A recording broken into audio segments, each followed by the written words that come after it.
Okay, let's talk about Protoss. Yes. You know, Protoss, I think, has the most underdeveloped units in Heart of the Swarm. Let's talk about the first unit. Is, of course, the Oracle. Oracle is extremely expensive. It's 200 gas. Yep. To get 200 gas that early, especially in PVZ, is a huge investment of other things. You know, normally you spend your first 100 gas, and that's assuming you skip the Mothership Core. Some Protoss players like to drop the Stargate as soon as they can, right, and then push out a couple Phoenixes and control the map. But if you're going to get an Oracle, it's a huge gas investment, and you're really playing dangerous, I think. Again, especially if you get that Mothership Core, you're going to delay a lot of the ability to push. So I think the Oracle, while it's really cool, I just think it's super expensive, and it's 2060. It dies super quick. Yeah, it is a really, really cool unit. I agree.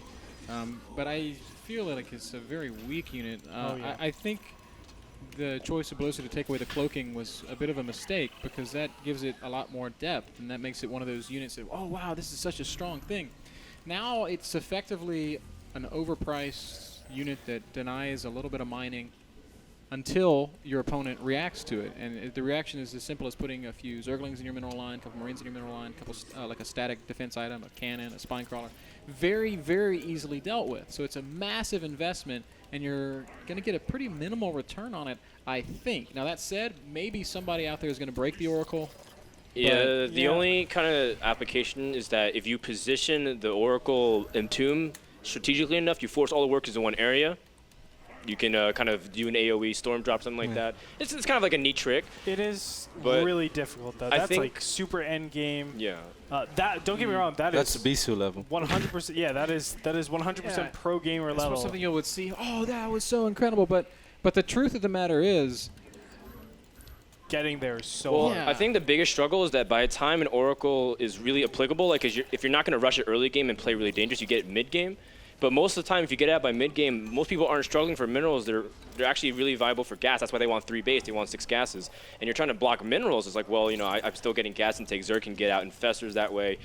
Terran doesn't really need that much because they have a lot of abilities to deal with the Oracle. I just feel like it's not a good time. it's so expensive. And another thing that makes me a little sad is the other tech that comes with it just feels weak to me. Yeah, it's a Stargate unit. If Andre suggested maybe it should build off of the Robo, that would make more sense to me because you're opening up your mid-game tech that you want to have. But by having it on Stargate, what are you going to transition into? Well, to be fair, the reason why they have it on Stargate is because that way you won't be punished for not having a Robo and detection. Like an Oracle is supposed to give you an ability to open up another tech without getting blind countered by like a Banshee, or to get blind countered by something that you're not prepared for. Yeah, but if we look at the metagame in Wings of Liberty, is that even a problem necessarily? I mean, players, if you don't want to go Robo, players know that they have to account for that. All right, let's see, I guys. think they want Stargate to be viable in go back at PvT or PvP. Like if you go Phoenixes and they go Dark Templar, like something as simple as that often can be. What the hell? I got 1 point. Really? Welcome to high level Grandmasters. 1 point. Okay. Hey, when at I one point was- we moved up 2 ranks. Yeah. In like season 3 or season 4 of, I forgot what it was, I got as high as rank 8 Grandmasters, and I couldn't go anything higher. Like, I would You'd get literally 0 get points. +0 points or +1 point, and I would lose like -15, -20. So unfair. That'd be wow. It was like impossible to actually climb the ranks. So this guy who has like, he has like rank 1 GM is 3 points ahead of us. 3 points, so we have to win 4 more games. So it's doing 4 games. Maybe. Or you could just wait until they lose 1. -15. Yeah. That's true. So close, guys. Yeah. Oracle does Who's rank feel 1 GM? The a random guy, XM Snake. Oh, XEM Shake. That's my friend from Hey, school. we have the same. We are 1 point behind Stefano, guys. Nice. Oh, actually, we have the same. Hey, we are basically shared rank 3 GM. Look, maybe I should win 1 game right now, real Do quick. it, man. Queue up. Get Stefano. Find me for that rank 3, Stefano. Be a man. Let's talk about Protoss. another Stargate fairly unit? useless unit, the Mothership Core. Oh, come on. I thought you were talking about the other Stargate unit. Mothership I'm Core just is kidding, I'm just so kidding. good. Okay. It's difficult. I have. You guys I saw have me a in the lot last game. I used it. Because you guys Yeah, were talking recall. I saw your recall. You got your blink stalkers into a position. But I could have that- also just walked to the other side and blink out. Yeah. But it looks cool. Stop. Let's talk about the. I think there is actually a ton of places where you can actually use the Mothership Core. I think it's a very, very awesome unit, and it's a great addition. I'm having trouble actually fitting it into builds, but I do think there's a ton of application with not only the recall, but also the energize. The cannon thing? No. Oh, the Purify. infinite chrono boost. Infinite chrono Kevin boost. and I had the pleasure of pushing the Mothership Core to its limits, Mothership Core, and we realized that it's too expensive early on for what it's supposed to do. It's supposed to make you safe early on, but you're investing 100 gas, Yes. and that can often mean 1 sentry that can save you, and it kind of gets out of control from there. You get your robo a lot faster and those kinds of things. And even when you get it, you have to wait for time. So it technically doesn't do anything. It just kind of sits there and looks pretty. It can probably absorb a few marine shots if you're really clever with it, but it doesn't really do much. So I think it has to be able to serve a base function beyond either reduce the cost or make it do something when it's idling. It does come out very fast. One thing that was really annoying that I had to deal with in my ladder play, player went for Gateway Expand, and I was playing standard gasless Zerg. Made the Mothership Core very quickly, and then just floated it to my natural, and they did 4-gate pressure with the Mothership Core as a big cannon. And that was like, it was crazy. I was like, what? I have no idea what's happening right now. How did it get there that fast? Well, we spawned close by air, Oh, okay. so I mean it was a positional thing in some degree. But that was something that like struck me as being like, oh, this is actually really, really difficult to deal with. That 4-gate pressure's pretty safe to do. Yeah. And now it's a lot stronger as you add it. It's basically like adding a void ray into the mix 2 minutes faster than you could ever have. Yeah. You know, another powerful thing is going to be recall. I was playing a game, a PvP, where he had his Mothership Core right next to my main base, and you know he spawned in really, really nice positions as we saw. But that brings me up to a point where, what if in let's say PvZ, I do my standard stuff, I get a Mothership Core and just shove it in behind your base. Think of like Shakur's Plateau. Shakur's Plateau, perfect. Okay, I'm going to just put it right next to your main base. I don't have to do anything with it, but it's there. And at all times, I can recall into your base. If you are playing PvZ and I go attack the bottom left-hand corner, you're in the top left-hand corner, I attack the bottom left, you're trying to defend your third base, and it's like right before the battle goes, recall into your base.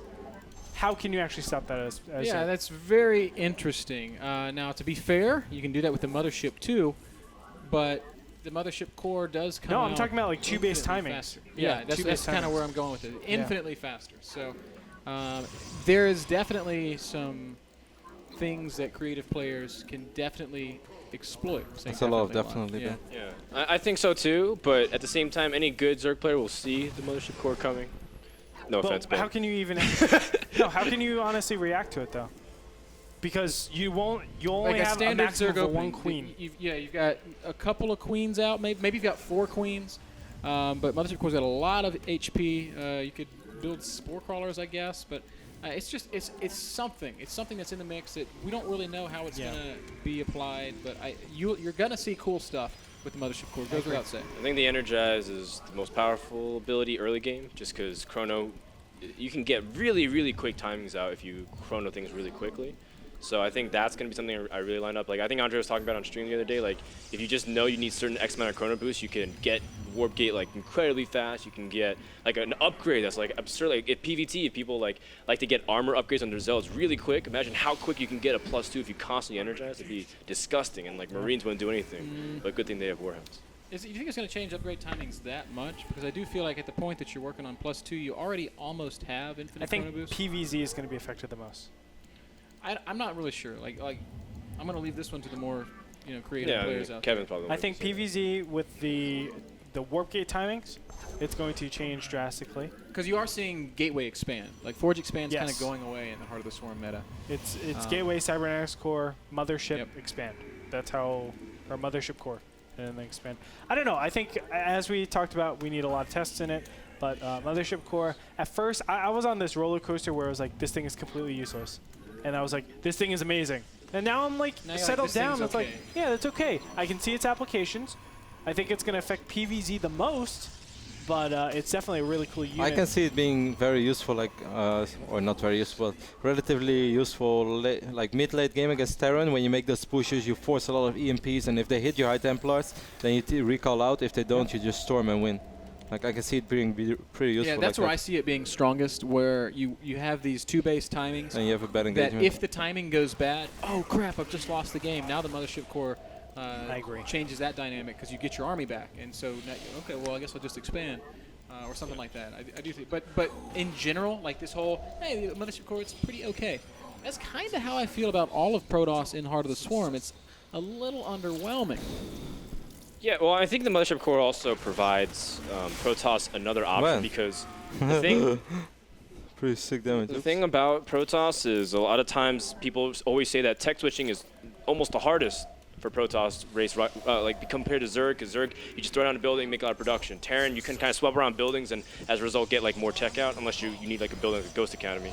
And Protoss is the one who struggles with tech switching the most. They need the most time. And I think the Mothership Core is a good representative. The Blizzard trying to bridge that gap where you don't have to put a Stargate and a fleet beacon and then wait for the Mothership to come out. You can kind of get it out and have the base function of having like a recall, buy time, have little options to help you there. Yes. And I think that's a step in the right direction. But like you said, Ben, I think it's okay and it's not that great. Which takes us right up to the Tempest, which is another unit that has underwhelmed me a lot. Like we all saw it in the videos. Like, oh my God, this is so ridiculous. 22 range? Are you kidding? Well, it's supposed to have 22 AOE range. It's like a 22 range BB gun. Yeah. Yeah. I mean, because I found out that if you get +2 air weapons on a Tempest, you can one-shot a Zergly. If it doesn't have +2 carapace, if it has +2 carapace, you're done. It won't be able to start it. Okay, so at +2, it is upgraded from BB gun to airsoft. Oh my God. Oh my God. I had to do one thing. Drop a force field. And Is he sending his SCVs? Yeah, this is the guy that just one base cheeses, man. I told you that. So, yeah, Tempest, Just really pull cool probes. in concept. I have no Capital damage ship, output at all, huge man. range. I think on paper, Blizzard was saying, this is going to be a great answer to Broodlords. Yeah. In reality, it would take 22 Tempests to kill one Broodlord. And then you transfuse and the Broodlord doesn't even die. You know, I have seen people actually use Tempests okay. But overall, I think I'm so it's stupid. just All I like had to do is just force field. I wasn't watching because I was like joining in the discussion with you guys. Tempests So I are started something that talking you and I need started- to I be forgot my super force far field. ahead if you actually want to use That's it. so ridiculous. Doesn't look like he lost any points, though. So stupid. He's all I rank had to- 47. Do you think he lost any points? Oh, he lost a lot of points. Yeah, this guy is bad. How many points did you lose? 23. 23. Wow. Welcome to Not high-level bad. Grandmasters. Oh, why did So I now start we have to win talking? 24 games? It was so easy. Do you have any Marines with the push? Yeah, just a few, but You I should've mean, just made a voice he out. had absolutely zero economy. I already won the game. All I I want had to to do is point just out force field the ramp. that there were Warhounds in that army. No, I lost the same exact push to the same guy. Oh, I'm so stupid. I fast expanded and still defend against that push. Warhound SCV Marine all in? Warhound SCV Marine. That guy must have Because messed you up. used then. force field. Hey, I play against force rank. field. And I had the Against Greg? natural No. inside. XM Shake, wasn't that the guy who's rank 1? Yeah, that's... Was that him you played? No, you played Quantic. Yeah, I know, he's but playing XM Shake right now. Oh, yeah. So now you beat Hey, him and he loses 22 He was on my points. CSL team. He's actually one of my good friends. but it's weird because I'm favored against Tell him. him Frodan says so. He's asking you. All right, so that being said, let's move on. Yeah, we actually, touched on Tempest. Tempest. We touched on Mothership Core. What else does Protoss get? They get. Nothing. We is have that those it? three. We have Oracle. Yeah. Yeah, we Local talked Mothership, about That's it. Yeah, we have Hey. 3 I units. Well, the one time I did make Tempest kind of work was when I went Tempest DT. I just want to put that out there. Which you guys can do that too when you successfully secure 10 gases. I was actually on 2 base, but I had literally no units back at home. But let's be honest. One Tempest and one DT. like, okay, Tempest costs 300 minus 300 gas. You're talking about over one complete mining base. Yeah. That gas and income, a completely developed tech path too. Yeah. Everything. that gas income is going to one Tempest for a minute straight. So if you have 4 bases, the max you can get is 4 Tempests a minute. It's really not that fast. So think, like, we are seeing these armies that are maybe 12 Tempests big, and that's when they're just doing incredible amounts of damage. Think how long that takes you. If you're at 2 bases, or let's just say 3 bases, 3 base, 6 gas, that is taking you, what, 6 minutes just to get? You need all that ground army as well. Yeah. It's really, really tough I would to like get the there. Tempest to have an ability to give more utility to the unit. I think it literally supposed to serve as like I guess anti-turtle position, because I told Kevin this, if you just keep taking shots enough at a certain thing, it'll provoke them enough to feel like they have to do damage. It's in any kind of game. If you poke them enough, you might provoke them to do something stupid. And I think that's kind of the only use you could really use it for. If you get 3 or 4, it's enough to kind of poke a hatchery, poke a planetary Enough to one-shot a drone. enough to one-shot drone, maybe. But I think I would like to have it, maybe even something like a Corsair ability or something like that, like something to give it some kind of ability to make it further useful than what it is, because I feel like currently in state it doesn't really do anything. We have to see a Tempest buff if it's going to be. I'm going to blow your mind right now, guys. A PDD intercepts a Tempest shot. Yeah. Wow. Tempest shoot like 1 time a minute, guys. Yeah. Yeah. It's a long time. A Tempest? I saw 1 Tempest and 1 PDD there, okay? Yeah. And I was just like, oh, I wonder how fast this goes down. And it didn't. Tempest the PDD regenerates quicker. PDD regenerates quicker. 1 The PD Tempest and ran out of ammo.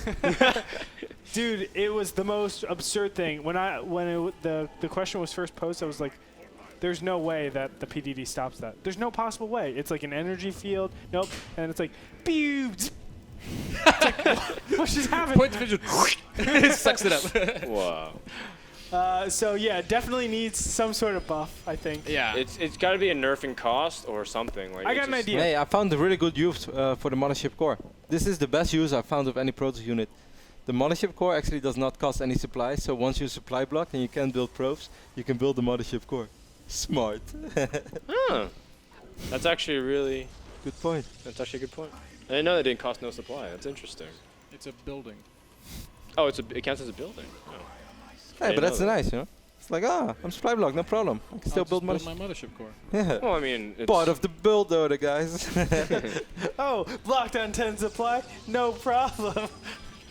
Anyway. Yeah, Protoss definitely, at this stage in the beta, Yeah. is not super enthralling. It's a little bit bland. I think it's really sad that there's only these 3 new quote units popping out for him. And it's none- was like on they the didn't table, change the but dynamics of Yeah. other units like Well, Zerg. they were like, so scared. I know developers were so scared of actually increasing the ball size that we've seen. But now, what it is, it's Wings of Liberty, Protoss against Heart of the Swarm Let's, Terran, Heart of the Swarm Let's put the Zerg. carrier back in there, man. That then all of a sudden Stargate Tech becomes interesting. You've got carrier, Void Ray, Tempest, and you Yep. know that let's not get crazy now. And let's also make the Tempest cost like 200. yeah, it's way too expensive. And honestly the same cost, but 4 supplies. And if you reduce your damage, give it AoE, then we have a unit in Broodwar called the Corsair. And make it really, really fast. Only anti-air. No, but I definitely think a lot of work needs to be done with the Tempest. I don't know what Let it's it going cast to be. defense matrix. No, that was the science. Damn it. Something web, disruption web or something. Yeah, like that. D-web. Disruption web. Awesome. Coolest thing ever. Anyway, that's the units of Heart of the Swarm. Any last things, last shout-outs about them? No, I can't think of anything at the moment. Okay, let's talk about how these units will actually affect the matchups. And let's go through each matchup. Well- ZVZ, what units are going to be used, what units aren't. Well, I mean, we kind of touched on it already. Definitely, there's going to be more options and more application for Zergling Infestor styles. Swarm Host gives some powerful, like, contain tools. And then late game, it's very obvious that Ultralisks in conjunction with Vipers are going to be very strong. Frodan? Yeah, I also think that if a player goes Roach, they Hey. don't have to be as afraid to go Hydras, because a lot of Zergs I want to felt point like out one more good thing, by the way, which I haven't heard anywhere yet. And that is that you're not forced to make a robo anymore if you play Protoss, because you're afraid of certain positions. This is, by the way, like completely unstoppable. because of the Mothership Core. Yeah. Is the Mothership Core a detector? No. Yeah, what do you mean? Why can't you just make a Void Ray, Kevin? No, because of the Oracle. You can stay on. Oh, yeah. Yeah, I did say that. We talked about that, Kevin. GG. Well, fine. No, I meant GG in your game, bro. GG. Man, Warhounds are good. Well, to be fair, Kevin and I were one of the first people to discover this push. Instead of going Marine Tank Banshee, you just go Marine Warhound Banshee. And you can actually push out a little bit quicker since it's more gas efficient. So this is just the next generation of the 111. No, exactly, yeah. I never lost a single game at 111 until I accidentally messed up and sent my Warhounds directly into the... I kind of moved command into by accident. Let's talk about ZVP. What units are going to be used? I think, personally, the Swarm Host is going to be used extensively. Oh, is he going to hold? Yeah, he's got a Void Ray. Kill all the Marines? I think so. Just has to kind of avoid... Oh, he's got a Viking. dang, Oh, GG. GG. Can you pick up the Warhound with Phoenix? Yeah, but Pick him up. yeah, how? He can just repair it. Yeah, you can repair something that's Yeah, lifted no. up. Is the Warhound punching that Zealot? Yeah. What the hell? A robot punch. Look at this. Like, how stupid is this? You're almost there. You got it. Okay. New Viking appears. ZVP, how's it going to change? Swarm Host, awesome. Viper, super, super awesome. It's gonna completely, completely changes the death ball mechanic. And we're going to see a big, big comeback of Hydralisk play in ZVP. I think so. I think that's going to be the matchup that changes most drastically. That and ZVT. But yeah, basically you can use all the new abilities and all the new units in both of those matchups. Yes. Protoss can use all 3 of their new units. Zerg can use all 15 of their new mechanics. Um, So Evo Chamber doesn't let Overlords up creep, right? No, it's just lair. That's And too we thought there was going to be new kind of Nidus, but apparently it's only single player. PvP, I think for the most part stays the same actually. Yeah, Tempests are really bad in PvP, so they can't do anything. Yeah, because you're on low base counts as it is. But Oracles is a little bit easy to shut down if you open Phoenixes and stuff. But at the same time, you won't get punished by Dark Templar openings if you go Stargate, which is a nice thing. I do think Stargate openings in PvP might benefit from the Oracle a lot. Because now you can't really afford to make a bunch of Blink Stalkers because you're not able to mine. Say that one more time, but don't use double negative. I said I don't think you'll be able to... I don't think Stalker openings are going to be as much of a hard counter to Phoenix because you can deny so much mining with the Oracle. all it takes is one blink under that Oracle, man. It's, yeah, it is very squishy.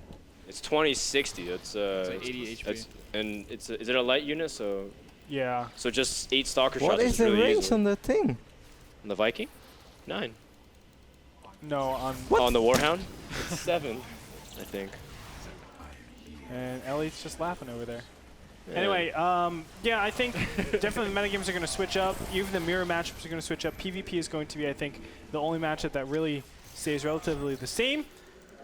But we're gonna really look forward to everything else. Our last and final thoughts on the Heart of the Swarm and what type. Do you like the direction it's going, and what's the impact? In general, I think the direction's good. I think across the board, the direction is good. What will the impacts be? I'm not sure, Andre. I would love to say it's going to bring back every StarCraft II player that ever put it down, but that's not going to be the case. Yeah. All the diehards are definitely going to pick up Heart of the Swarm. You'll see, another bump in interest, I think, but I don't think it's going to do anything like double the size of the StarCraft community. I would love to see that, and that'd be awesome. Look at this little sack of Whoa, Kevin. Yeah, and I have to reiterate your sentiments, and also I want to say that I like how, there are some mechanic changes, some like auto mine that we didn't really talk about, but it's kind of negligible. But there are some things like that that make it easier for people to actually enter into the game. And I feel like that's only good micro. because what you're doing is actually lowering the floor, but raising the ceiling at the same time by adding in all those units. There's such a higher skill ceiling with Heart of the Swarm, and that's what most excites me. And I was telling you this, Bitter. This is going to force a higher discrimination among the pro players, and I really feel like I don't want to that discriminate. is awesome. Well, yeah, I mean, like, the big complaint that most pros have about StarCraft II is that anybody on a given day can do some funky build and beat anybody else. Is that going to go away in Heart of the Swarm?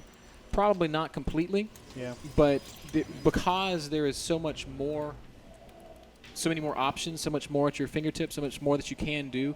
The best players are going to be so much better than that next level of player, and that is going to give us more consistency in our tournament results, and it's going to make for such exciting games.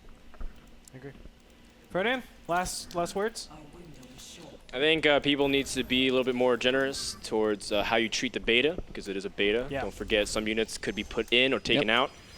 We might see the surface completely change, or the outlook of everything may change in just a couple months, so I want to encourage people to keep an open mind. What if they brought back the carrier and they made it shoot out Tempests? Whoa. Or made Tempest shoot out carriers. What if the Tempest, shoot out Mothership they had an cores? upgrade that gave them the ability to be like a Void Ray? Like every time they shoot, they get stronger? No, 22 range, and then they shoot They shoot a laser 22. then PDD won't affect it. You just see a line across the map, and that's the was like, well, I guess they spawned there. It's like a scene out of Dragon Ball Z where you see the energy beam going out into space. That'd be really fun. Goku or just a Tempest? This is actually the first time where I really faced like Warhunt in a cheesy way, and yeah, the range is ridiculous. That makes absolutely no sense. You can shoot up so far the ramp. How is it 6 or 7 range? And Kevin weighs in on the conversation. And Kevin's last words are. I think like Oracle is really a unit with potential. I like the idea behind the Oracle. I think you can do fun stuff with it. The biggest problem is it's way too expensive and it's way too vulnerable. Hey, the unit doesn't even kill anything. Why does it have to die immediately? Like, what's the threat in making it as strong as a factory? Like, I would like to see it have 1500 why couldn't it HP. at least be as strong as a Warp Prism? Yeah. No, it's Even really. the old War Prism, I don't mind. I'm so sure they will change Oracle, like as in HP, because right now it's so extremely vulnerable. I just wanted to bring back the Reaver, man. Get rid of the Colossus, bring back the Reaver. And you've just totally made Protoss 10 times better. I would agree. Terribly. And that would actually skyrocket the amount of micro that you have to do, because you have to have War Prism with it. But, you know, it's always going to be that, look, guys. oh, that one Viking Look, guys, it's fired surprise. and killed It's all surprise. the Reavers. Map hack. Damn it. So that kind of does it for our first impressions, Heart of the Swarm chit-chat show talk thingy. If you're watching it live, thanks for tuning in. If you're going to catch up on YouTube, thanks for taking the time to hear from us. We do want to encourage you guys also to vote for the Final Four fan favorite. It'll be hosted this Sunday on September 9th, where we're going to be casting the Final Four players from the Gauntlet. Will they win the Gauntlet, as well as $1,500 prize pool? Guys, it's 4 players that you vote on. Go to facebook.com/NASLTV. I think the people who are leading currently are Crank, Suppy, Harstom, and Major. Those are the 4 players. It's a close race between Harstom and Major, last time I checked. And Major and everyone else. I think Major's like 3 votes ahead of everyone else. So go cast your votes if you haven't already, guys. Thanks so much for tuning in. We're outie. We're out. Peace. Bye-bye.